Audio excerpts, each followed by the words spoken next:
这个是有年纪的小牛了哦，流 P560之4，其实这个车还是蛮帅的啦，前身的样子，只是它没有现在的小牛那么帅。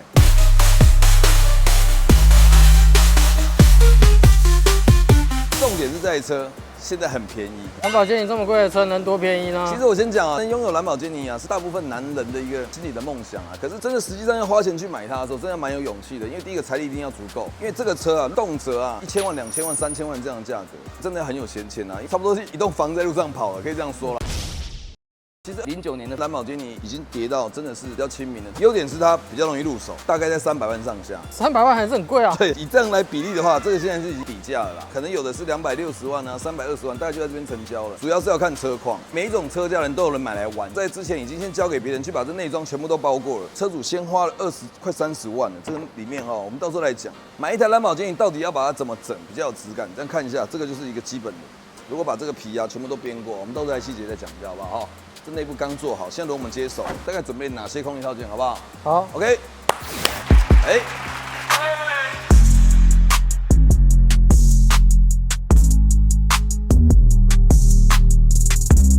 其实很简单了，我们来看一下这兰博基尼，它买回来前面都是原厂，没有加下巴，对不对应该是再点缀它一下啦，毕竟这个车改下来就比较漂亮。是一支前保杆、侧裙还有尾翼。为什么没后下？因为后下本来就已经有碳纤维的，这边看一下后下其实不用什么再改，不用再花到那，毕竟这个是没有损坏的，这个款其实已经是蛮漂亮的。东西品质如何是吗？其实看得出来这一套啊，副厂的啦，外面坊间做的。我认真讲，现在看起来就是真的有待修正，因为它有些细节不太像是很漂亮的东西。看这个角都圆嘟嘟的，有没有？圆嘟嘟的。如果标准的话，应该会很犀利，有一些很明确的线。我个人认为应该不算是非常高价的改装套件。这个我大概知道价格也没有到非常高。老板，这尾翼会不会太大只啊？确实装在这个车上是有点大只。说实在，尾翼这种东西，有人喜欢，有人不喜欢。对啊。反正客人交给我们了，我们就想办法把它做到漂亮，交给他就对了。好。那车主找我们到底是为什么？我们修啊，没有错，反正修完一定会漂亮。大致上来讲是应该是躲不掉啦，这些东西都要修，还好不用修到整台车针对前保比较用心跟碳纤维的角，应该那些东西把细节做一个修饰，应该可以让这台车回到他期望看到的质感OK， 所以我们想办法来搞好看。这一次呢，就是把这些东西全部装起来，但是我们也不知道密合度好不好。反正有你搞，没有什么好不好的问题。对啊，老实讲我们来搞应该都可以弄到漂亮。把这一套件装上去之后，能不能让它稍微的帅气度再提升一些？好，跟着走咯。施工片段怎么改装翻新这台2009年的兰博基尼小牛呢？首先，师傅小心先拆下原厂的前保杆，保杆拆下后，正好可以看到这台车骨架内真实的状况。当然，也遇到了一些耗损的零件需要更换。接下来准备换上改装的碳纤维前保，贴上保护胶后，开始了密合度修正的工作，主要就是针对套件缝隙的误差提供手工修复，以及整体平整度的修正，好期完成后约客人回厂安装撸。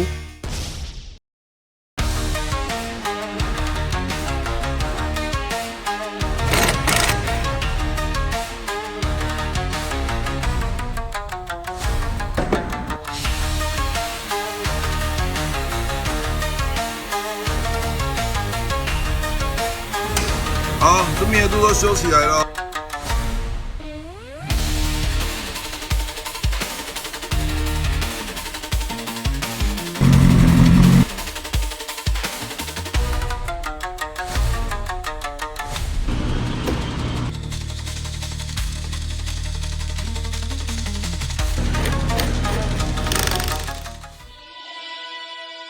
好。300万上下的兰博基尼，整体这台车我们也不需要去把这个标准拉得非常高，因为兰博基尼改装套件其实什么价钱都有。我们如果真的是要买一支正品的前保杆，事实上你要用50到60万去买一支保杆也是 OK 的。但是因为买这台车的实际价格大概300万上下，所以车主选择整理它的费用呢，大概连内装外观，希望就在大概40-50万之间。全部都解决掉。这次选择的材料保杆呢，也就是一般我们所谓外面的改装件，一般的改装件，密合度能够修到这么好，像我们现在看到这个表面的光泽啊、缝隙啊，都可以做到这么漂亮的真正原因，就是因为我们师傅有透过仔细的手工去做很细致的精致度的打磨。整个细节都用手工帮它做密合度做到非常漂亮，包括它烤漆的这个面，其实都看不到波浪的纹路。烤漆用耐心去研磨跟做密合度去把整个车的前保做出有相当的质感。价格没有很高的套件，其实也是有解的有解就是要我们来解。基本上来讲，它不会让人觉得是一个就是很平价的套件这就是一个套装的保杆，下巴碳纤维，这个头其实比较尖。我认真看了这个保杆到底哪里不一样，我看了很久，比较往前凸。对，这个前保下巴比较大，然后这地方也比较炸出来一点这边比较炸。侧面也是肿起来的，其实还是看得出它有些微的不一样。这误差真的没有到很大，是好看一点的，没有错。这铝圈的部分呢是20寸锻造双片式的 HRE 的锻造圈，如果是 HRE 的话，就应该价格是也不便宜啦。这个后轮应该也是20吧。对，后轮也是20哦，前后都是20，双片式锻造铝圈去做的一个黑化，跟内装的这个橘色其实相互呼应的，看得到哈。所以这台车其实除了黑就是橘了吧，从内到外看还蛮一致的啦。侧面的部分就是装了一个等于没有对车做太多破坏，侧裙吧？对，侧裙就是增加了一个整体的效果，让它感觉起来前后轮切齐，这其实都是直接买得到的一些点缀式的碳纤维套件，包含这支尾翼也是一样。如果要装在车上，这个角座整个质感细节。精致度这个部分都有师傅特别去对它打磨做密合度去研磨它，把它做到组装起来，你看到细节你就觉得不会觉得很刺眼，看起来比较有战斗感，而且在合理的预算内去做合理的事。不要小看现在这台车，虽然好像是300万上下的一台小牛，但毕竟它骨子里还是真正的兰博基尼，还是有非常强大的动力跟操控性。其实这个是不容置疑的。最重要的其实是内装，这个09年兰博基尼内装你都拿下了，它那个皮就是很皱哦，对，都很皱。那当然我们没有特别去找它之前的照片，因为这内装不是我们家做的啦。车主去做这内装，大概做在26、7万，整个内装包含碳纤维的部分，Alcantara 的整个边皮的这个内装，包含菱格纹，然后橘色的分色线啊，橘色的安全带这些东西，我觉得这样整理还蛮好看。如果预算300万，整理一台老车，我们不要把这件事情放的就是太过于放大它哈。09年的也是一台老牛了，我认为真的内装的 CP 值整下去这坐进去的感觉也比较好。这一条钱我真的觉得不能省，内装真的没改，这车坐进真的太老。他这样做其实我觉得还 OK， 应该也算是某种程度老车翻新了。谢谢大家观赏我们这一集兰博基尼09年的内装外观的轻度翻新整理。谢谢大家观赏这一集兰博基尼改装，谢谢。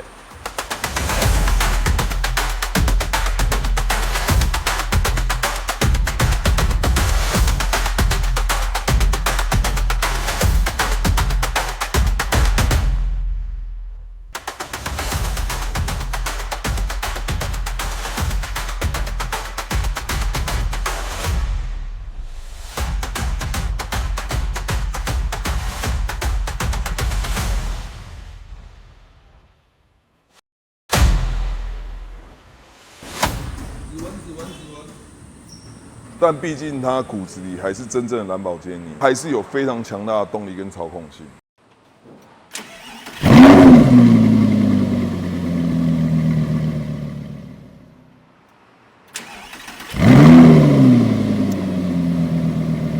改车及制作影片不易，